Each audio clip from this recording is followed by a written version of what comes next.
निरंकार ने, अभी अभी आपने सुना ना, निरंकार ने 84 लाख जोनियां बनाई। अब इन 84 लाख जोनियों में उत्तम जोनी मनुष्य की जोनी है, जो हमें मिली। हमें मौका मिला है प्रभु से मिलने का। अब बाकी जितनी भी जोनियां हैं वो किसी न किसी कारणवश सजा भुगत रहे हैं। सब मानते हो ना इस बात को? कुत्ता जोनी, गधा जोनी, ये सब सजाए हैं ना, यही तो नरक है और क्या है। महापुरुष फरमाते हैं कि जिनको सजा दी है उन्हें भी वो भोजन दे रहा है, तो हमें नहीं देगा तो क्यों चिंता करता है? रोजी रोटी की चिंता मत किया कर।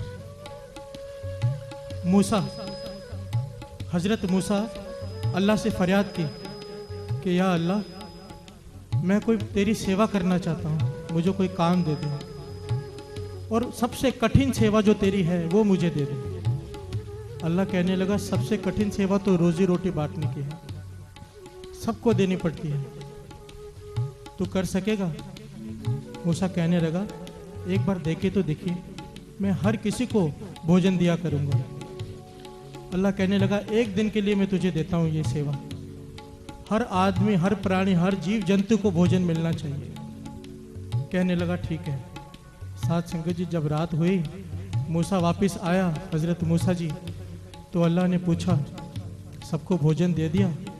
कहने लगा हाँ, मैंने सबको भोजन दे दिया। अल्लाह कहने लगे, तूने एक आदमी को भोजन नहीं दिया। मूसा कहने लगा, वो एक आदमी, इतना घिनौना, इतना गंदा आदमी, शमशान घाट में से लाश के साथ काम वासना भोग रहा था, इतने नीच आदमी को मैं खाना कैसे दे सकता हूँ? अल्लाह कहने लगा, यही तो बात है, सबको भोजन देना मेरी जिम्मेदारी है, चाहे वो चोर हो, चाहे वो साधु हो, चाहे वो कितना भी गंदा आदमी हो, भोजन देना मेरा फर्ज है। साथ संगत जी, हमें समझाने के लिए है ये कि तो हम क्यों फिक्र करें। कम से कम सत्संगत जहां पर भी हो रही हो, यहीं पर नहीं, उसके लिए समय जरूर निकाल लिया करो। दुकानों को उस वक्त तो कम से कम छोड़ दिया करो जब यहाँ पर बड़े बड़े महापुरुष कथा कीर्तन करने आते हैं, उस वक्त कम से कम सत्संग छोड़कर दरबार में आ जाया करो। इतनी चिंता क्या करनी दुकान की, 2 घंटे में क्या हो जाएगा, हम चले जाएंगे, दुकान फिर भी चलती रहे। जिनको आश्रय है गुरु का, वाणी फरमा रही है, श्रवण कीजिए। जान को देत अजान को देत, जमीन को देत जमान को दे है, काहे को डोलत है, तू क्यों डोल रहा है? पानी में रहने वाले जीवों को दे रहा है, धरती पे रहने वाले जीवों को दे रहा है, आसमान में रहने वाले जीवों को दे रहा है, तो तुझे नहीं देगा? जान को देत अजान को देत, जमीन को देत जमान को दे है, काहे को डोलत है तुमरी सुध, सुंदर सिर पद्मा पतले है, पोखत है जल में थल में पल में, कल के नहीं कर्म विचारे। वो कर्म नहीं देख रहा हमारे, क्या कर रहा है? दीन दयाल दयानिद गोखन देखत है, पर देत नहारे। हमारे पापों को देखते हुए भी वो देने से नहीं चूक रहा, इसीलिए तो वो भगवान है। अगर आदमी के हाथ में हो तो वाणी कहती है, इसके हाथ होए तो सब कुछ ले, ये तो सबका ले ले। इसलिए रोजी रोटी भगवान ने अपने हाथ में रखी है। आपकी रोजी रोटी कोई नहीं छीन सकता। कई लोग दुकानें खोल के बैठते हैं 9 बजे तक, अब सामने वाले ने 10 बजे तक शुरू कर दी तो ये भी 10 बजे तक बैठा है। सामने वाले ने 11 बजे तक शुरू कर दी, अब ये भी 11 बजे तक बैठा है। साथ संगत जी, सच कहता हूँ, इस कीर्तन के सदके दास कम से कम पूरा इंडिया तो घूम ही चुका है। कीर्तन करने छोटे बड़े शहरों में जाते हैं। जितना बुरा हाल हमारे उल्लासनगर का है ना, कहीं का भी नहीं। हर जगह का एक टाइम टेबल है। 8 घंटे दुकान खुलती है, 10 घंटे ज़्यादा से ज़्यादा। एक उल्लासनगर ही है 12 घंटे, 14 घंटे, 16 घंटे, ऐसी ऐसी दुकानें 18-18 घंटे खुली रहती हैं।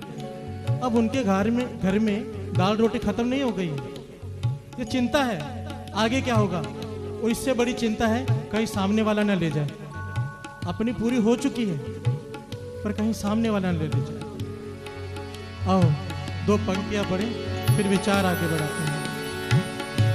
जाको टेक तुम्हारी स्वामी, ताको नाहि चिंता, ताको नाहि चिंता। जाको टेक तुम्हारी स्वामी, ताको नाहि चिंता, ताको नाहि चिंता। धन धन बाबा नंद सिंह जी महाराज जब भक्ति करनी शुरू की ना, शुरुआत के दिनों की बात है, उनका नियम था पूरा दिन जंगल में बैठकर भक्ति करना। शाम के वक्त गांव में आ जाए, किसी एक घर से खाने के लिए मांगना, जो भी मिल जाए उतना खा के संतुष्ट हो जाना, फिर अपने भक्ति में लीन हो जाना। ये उनका नियम था प्रतिदिन का। एक दिन वो किसी घर में शाम को आवाज़ मारी भिक्षा के लिए, तो अंदर जो माई खाना बना रही थी ना, वो कल्पी हुई थी किसी वजह से। कहने लगी ये खाना तेरे जैसे वेलों के लिए नहीं है, मतलब फालतू लोगों के लिए नहीं जो खाली बैठे हुए। पहले मेरा पति खाएगा, जो काम पर गया है अभी लौटेगा उसे दूंगी, फिर मेरे बच्चे खाएंगे, बच गया तो तुझे दूंगी, बाद में आना। साथ संगत जी ये वचन बाबा जी के मन में तीर की तरह चुभ गए। कहने लगे गुरु नानक के सिख हैं हम। मन में सोचा गुरु नानक की भक्ति करते हैं, गुरु नानक का नाम जपते हैं, गुरु नानक की मजदूरी करते हैं, तो खाना देने का फर्ज भी गुरु नानक का है। प्रण कर लिया मन ही मन कि आज के बाद अगर गुरु नानक भेजेगा तो खाएंगे, नहीं तो भूखे रह जाएंगे, पर कहीं मांगने नहीं जाएंगे। साथ संगत जी एक तकरीबन 125 साल पहले की बात है और आज का दिन है। आप नानकसर में चले जाइए, प्रत्यक्ष प्रमाण है इस बात का। बाबा जी जहां भी बैठते थे खाना अपने आप बन के आता था, किसी को कहा नहीं जाता था लेके आओ। गुरु नानक किसी न किसी के हृदय में बैठकर खाना पहुंचाते थे बाबा नंद सिंह जी के पास। आज भी नानकसर में यही मर्यादा चल रही है, चाहे 10 लाख लोग आ जाएं, चाहे 10 लोग आए, खाना बना बनाया बाहर से आता है। किसी को फोन करके कहा नहीं जाता भाई खाना भेजो, नहीं, वहां पर लंगर पकता ही नहीं, चूल्हा ही नहीं है, बाहर से बन के आता है। जिन्होंने गुरु की टेक पकड़ी, जाको टेक तुम्हारी स्वामी, उनको चिंता नहीं है। किनको? जिन्होंने टेक पकड़ी गुरु के, कि गुरु नानक तू देगा तो खाएंगे, नहीं देखा तो भूखे मर जाएंगे। क्या गुरु नानक अपने भक्तों को भूखे मरने देगा? जब वो पापियों को दे रहा है तो भक्तों को नहीं देगा। प्रमाण है, आप नानकसर जाके ये प्रत्यक्ष देख सकते हैं। उन्होंने वहां पे एक ड्रम लगा के रखा है बड़ा, कोई भी सब्जी आए, दाल आए, पनीर की सब्जी आए, किसी भी तरह की सब्जी आए, उस ड्रम में पलट के देते हैं, मिक्स करके वही बांट देते हैं।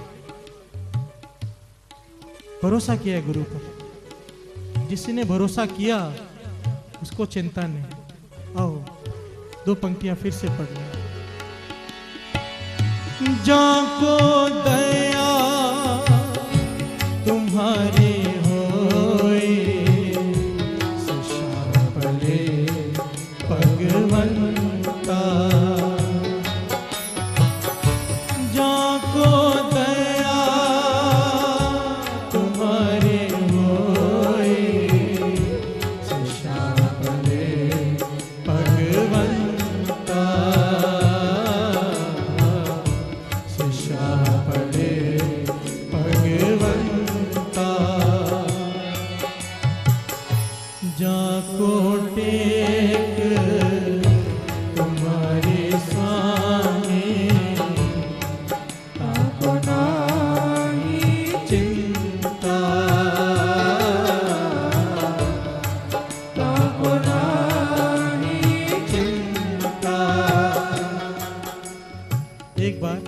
बाबा नंद सिंह जी ने अपने मुखार बिन से ये वचन सुनाए संगत में। कहने लगे, मैं घने जंगल के अंदर बहुत दूर जहाँ से कोई नहीं आता जाता था, वहाँ बैठकर नाम जप रहा था। अब वहाँ से दो साधु गुजरे। कहने लगे कि आप यहाँ पर बैठ के तप कर रहे हैं, खाना कहाँ से आता होगा? आपको लंगर कौन छकाता है?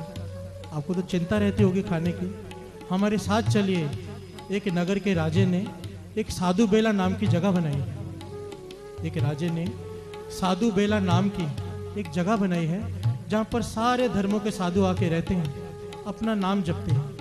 किसी को कोई तकलीफ नहीं, कोई तंग नहीं करता, भोजन समय पे बन के मिल जाता है। वहाँ बैठ के नाम जपो।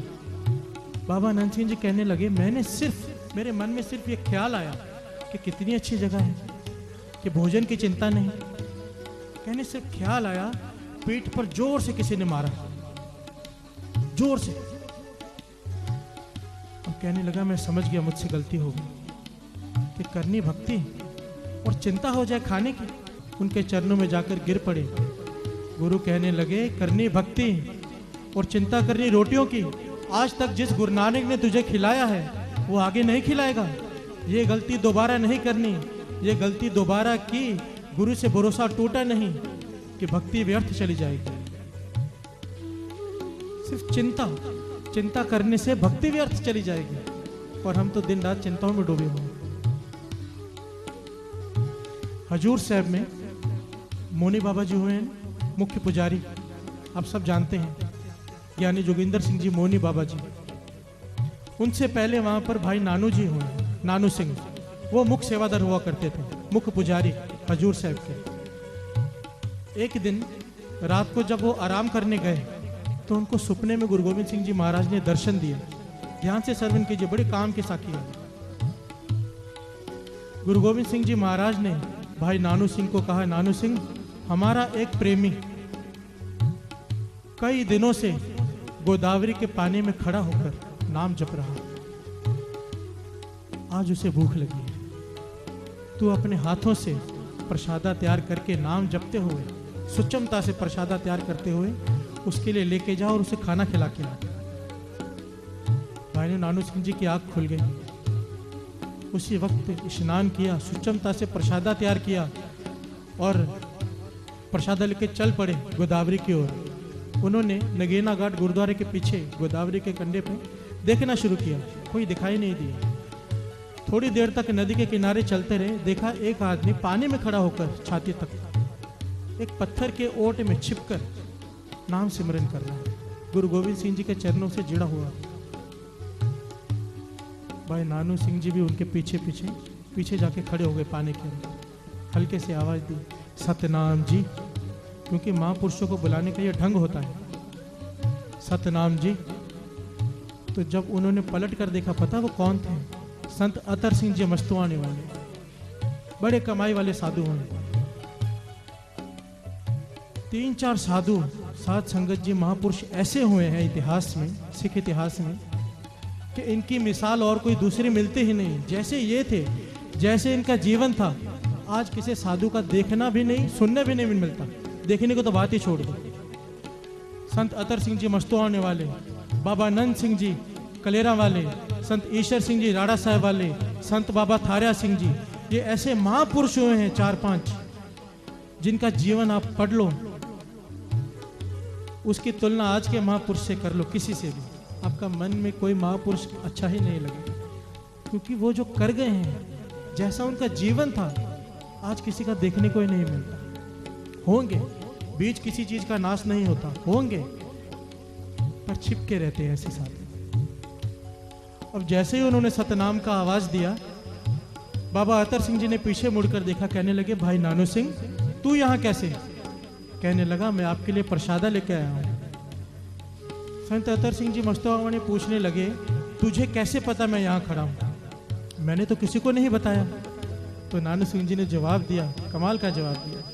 कहने लगे, जिसके चिंतन में आप यहाँ खड़े हो ना, जिसका चिंतन कर रहे हो, उस गुरु गोविंद सिंह जी महाराज को, गुरु गोविंद सिंह जी को आपकी चिंता हो गई कि आपने खाना नहीं खाया।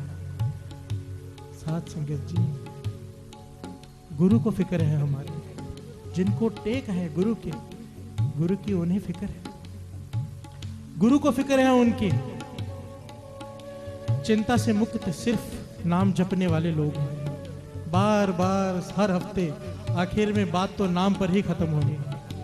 नाम जपोगे तो जितने भी हफ्ते जो भी बताया है, नाम के सदके ही टिक सकता है। बातों से कुछ नहीं होने वाला, सुनने से कुछ नहीं होने वाला।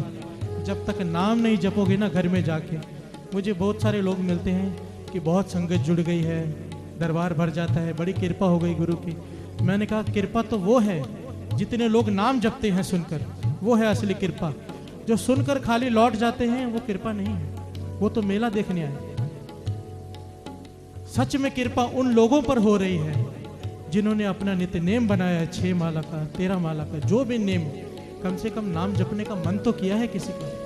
यह है असली कृपा। जब वो शाम को गांव में जाने लगे तो कुत्तों ने घेर लिया, कुत्तों ने घेर लिया। अब वो आगे बढ़े तो कुत्ते काटने को आए, वो गांव में जा ना पाए। काफी देर तक ये सब चलता रहा। एक साधु घबरा गया, कहने लगा आज लगता है कुत्ते हमारा भोजन छीन के ले जाएंगे, भोजन खाने के लिए नहीं मिलेगा आज। तो दूसरा साधु पूरा था, कहने लगा ये कैसे हो सकता है, ये कैसे हो सकता है कि अगर भगवान खाना खिलाना चाहे और कुत्ते छीन के ले जाए। भगवान जिसको देना चाहे उससे तो राजे महाराजे तक नहीं छीन सकते, ये तो फिर कुत्ते हैं। ये कैसे हो सकता है। वही हुआ, कहीं से एक आदमी आया, एक डंडा लेकर कुत्तों को मार के भगा दिया और कहने लगा आओ आज भोजन मेरे घर में छको। महापुरुष ये दृष्टांत बताकर समझाया करते थे कि कई लोग फिक्र करते हैं कि फलाने जगह रिश्ता करने जा रहे हैं कि कहीं फलाना रिश्तेदार बीच में गड़बड़ न कर दे। होती है ना फिक्र, छिपा छिपा के करते हैं। सौदा करने जा रहे हैं किसी जगह का, पर छिपा छिपा के करते हैं, अगर फलाने को पता चल गया तो सौदा खराब कर देगा। महापुरुष कहते थे ये बेवकूफी भरी चिंता है, मूर्खों की चिंता है। अगर भगवान देना चाहे, जो यहाँ पे लिख दिया है, तेरे कर्मों का कोई छीन के ले नहीं जा सकता। अगर कोशिश करेगा तो जैसे उस आदमी ने डंडे मारकर कुत्तों को भगा दिया, इन लोगों को भी भगवान भगा देगा। हाँ, अगर नहीं देना चाहे तो ये कुत्ते ही बहाना बन जाएंगे, पर अगर देना चाहे तो कोई नहीं लेके जा सकता। तेरे कर्मों में जो यहाँ जो लिख दिया है कोई नहीं लेके जा सकता। वह चाहे तो सारी जिंदगी का 1 मिनट में दे सकता है, वह चाहे तो सारे दिन दुकान में बैठ के जो कमाना है 1 घंटे में दे सकता है। उस पर डोरी छोड़ तो सही, काम करो, काम की चिंता मत करो।